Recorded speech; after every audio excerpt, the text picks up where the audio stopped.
En el nombre del Padre, y del Hijo, y del Espíritu Santo. Amén. 9 de abril del 2026.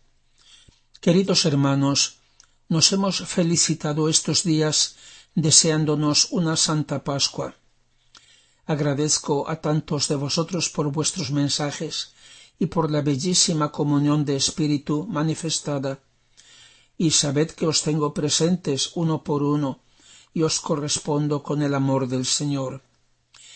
Pero mientras parece que todo sea alegría, fiesta, aleluya, siento una sombra de tristeza, de preocupación, de pena, y me doy cuenta de que es dolor del Señor, porque, como dice Isaías, las tinieblas cubren la tierra, niebla densa envuelve a las naciones.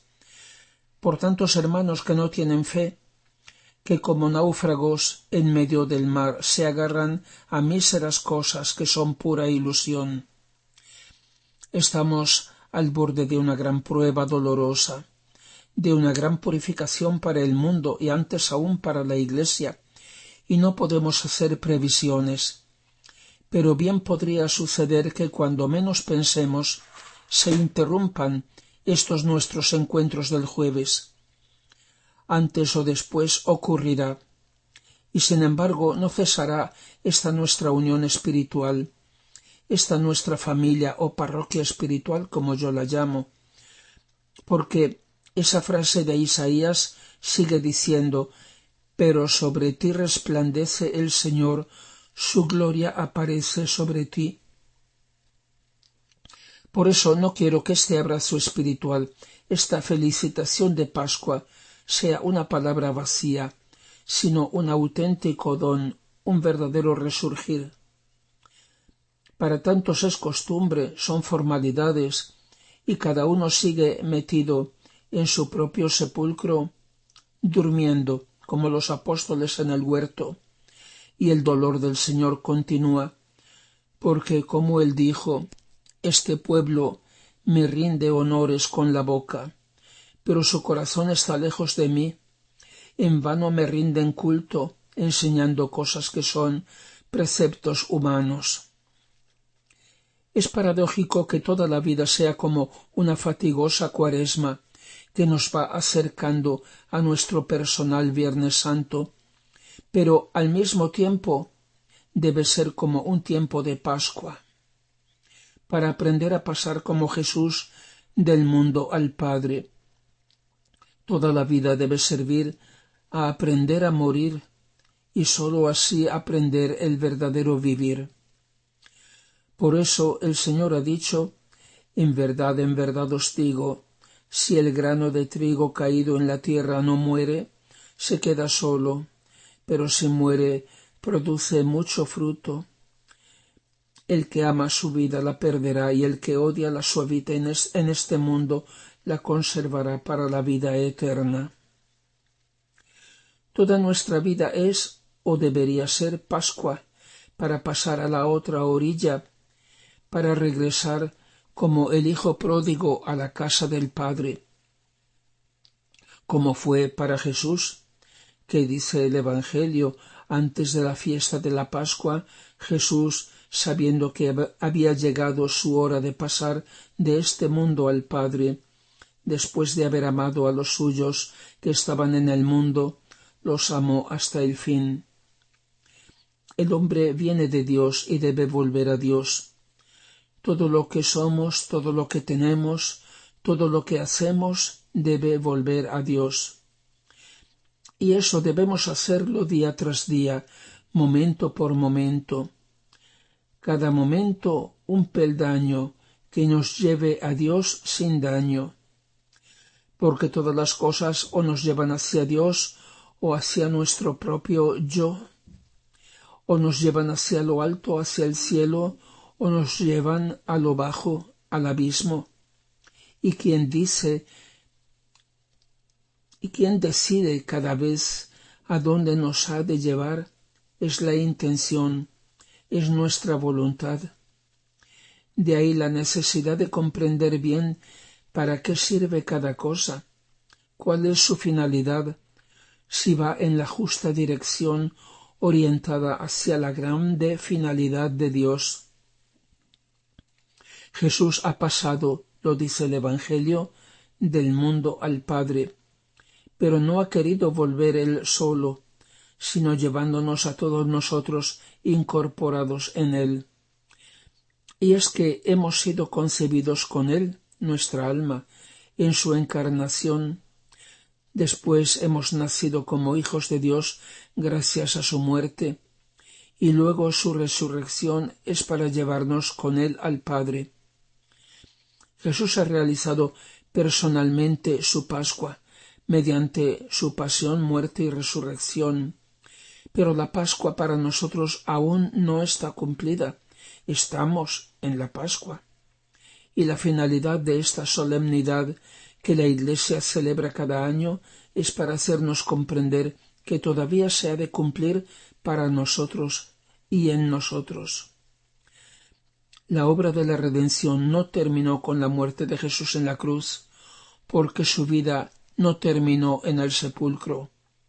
Ella continuó viva en el corazón traspasado de su madre, como en una especie de nueva gestación.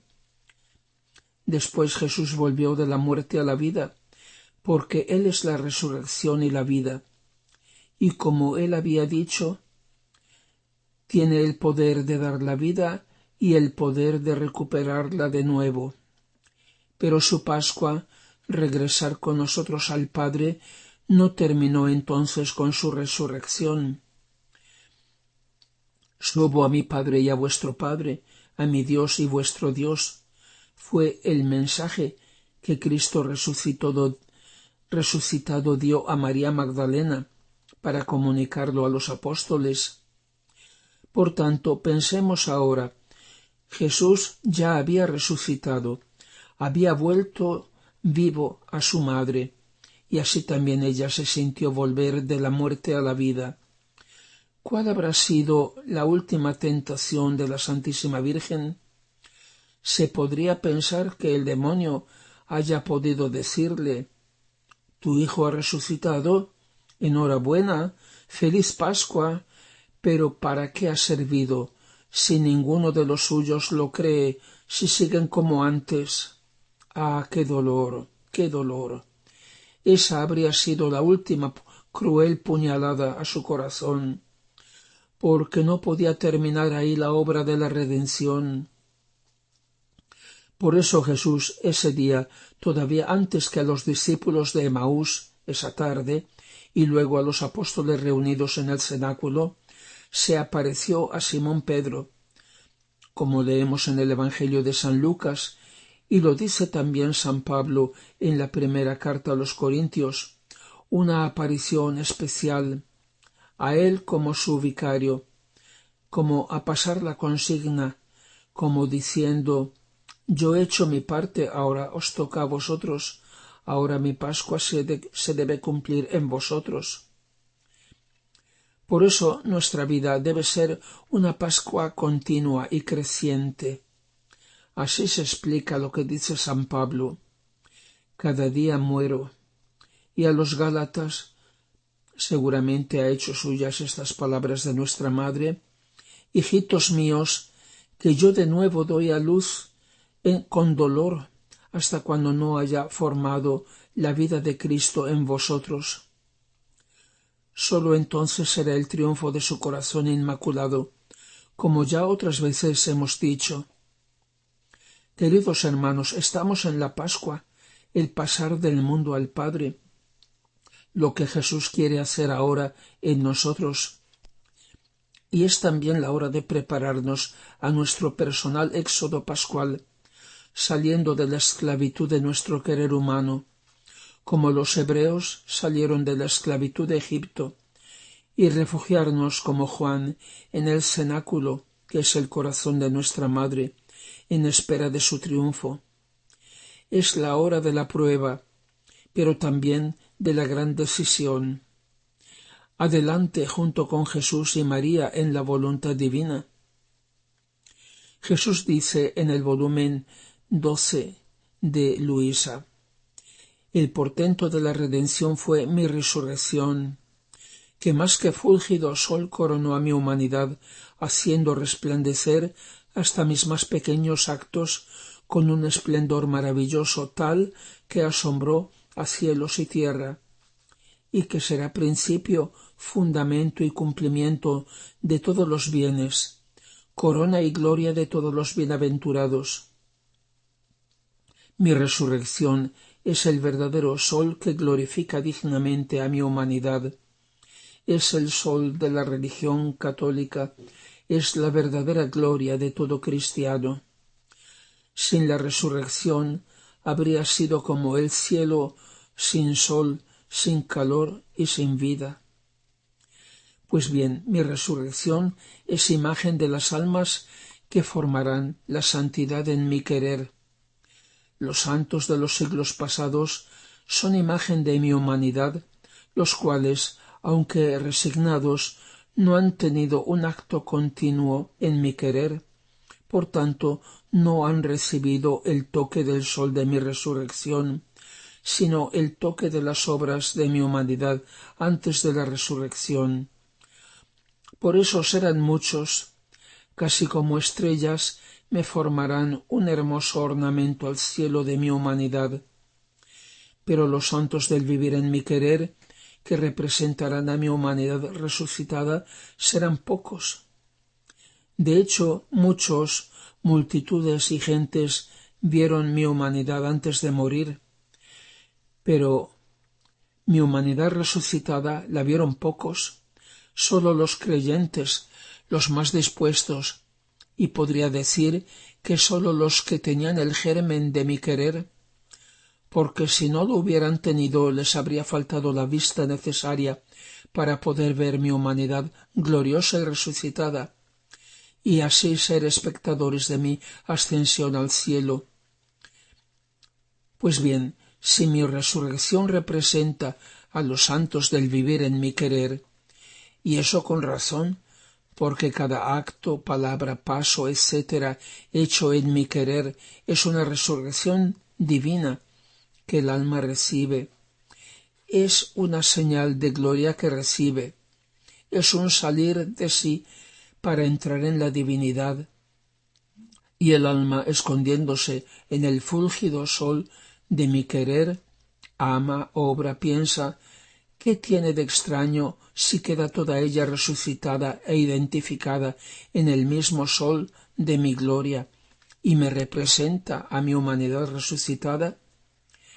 Pero pocos son los que se disponen a eso, porque en la misma santidad las almas quieren algo como su propio bien, mientras que la santidad del vivir en mi querer no tiene nada de propio, sino todo es de Dios. Y para disponerse las almas a eso, a despojarse de sus propios bienes, demasiado hace falta. Por eso no serán muchos. Y tú no eres del número de los muchos, sino de los pocos. Por eso sé siempre atenta a la llamada y a tu vuelo continuo. Y le dice a Luisa en este otro capítulo del volumen 25, «Oye, pequeña mía, recién nacida de mi divina voluntad, si el hombre no hubiese pecado, si no se hubiera separado de mi divina voluntad, yo habría venido al mundo, pero ¿sabes cómo? Lleno de majestad, como cuando resucité de la muerte, si bien tuviera mi humanidad semejante al hombre, unida al Verbo eterno. Pero ¿con qué diferencia? Mi humanidad resucitada era glorificada, vestida de luz, no sujeta a padecer ni a morir. Yo era el divino triunfador, mientras que mi humanidad antes de morir estaba sujeta voluntariamente a todas las penas, más aún fui el varón de dolores.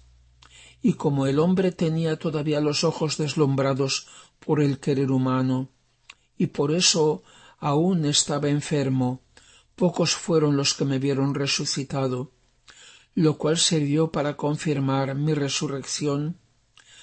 Así que subí al cielo para darle al hombre tiempo de tomar los remedios y las medicinas, para que se curase y se dispusiera a conocer mi divina voluntad, para vivir no de la suya sino de la mía, y así podré mostrarme lleno de gloria y majestad en medio de los hijos de mi reino. Por eso mi resurrección es la confirmación del fiat voluntas tua, así en la tierra como en el cielo. Después de tan largo dolor sufrido por mi divina voluntad durante tantos siglos, de no tener su reino en la tierra, su absoluto dominio, era justo que mi humanidad pusiera a salvo sus derechos divinos y realizase el primer fin mío y suyo de formar su reino en medio de las criaturas. Además de eso, tú debes saber, para más confirmarte cómo cambió la voluntad humana su suerte y la de la divina voluntad respecto a ella, que en toda la historia del mundo sólo dos han vivido de voluntad divina, sin haber hecho nunca la suya, la reina soberana y yo. Y la diferencia entre nosotros y las demás criaturas es infinita, tanto que ni siquiera nuestros cuerpos quedaron en la tierra. Habían servido de morada al fiat divino, el cual se sentía inseparable de nuestros cuerpos, y por eso reclamó y con su fuerza imperante arrebató nuestros cuerpos junto con nuestras almas a su patria celestial. ¿Y por qué todo eso? Todo el motivo es porque nuestra voluntad humana nunca tuvo un acto de vida, sino que todo el dominio y la libertad de obrar fue sólo de mi divina voluntad. Su potencia es infinita, su amor es insuperable. En resumen, la resurrección de Jesús es la coronación de su vida, es el hecho histórico que ha dado la garantía de autenticidad y eficacia a todo lo que Jesús ha hecho y ha enseñado, pero también es profecía del tiempo en que se ha de cumplir su reino en la tierra como es en el cielo. Es símbolo de las almas que tengan como vida la divina voluntad. Gloria al Padre y al Hijo y al Espíritu Santo, como era en el principio, ahora y siempre, y por los siglos de los siglos. Amén.